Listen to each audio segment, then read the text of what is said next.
Okay, ganito ang gagawin nyo, no? Pagka meron na kayong ID number.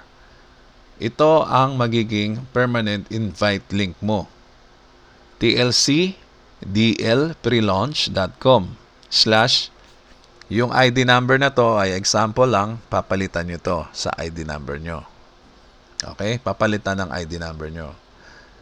And then, pag clinic ng invite mo yan, syempre magpi-fill out siya ng form at hindi na niya pipiliin kung saan siya pupunta, left or right.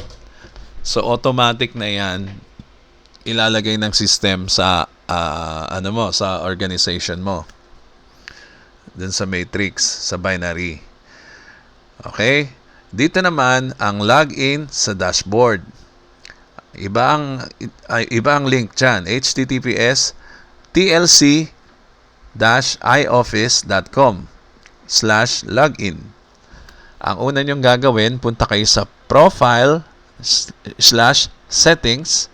Pindutin nyo yung settings na yan at makikita nyo, number 2 na gagawin ay puntahan nyo yung binary placement preferences. Okay? Preference.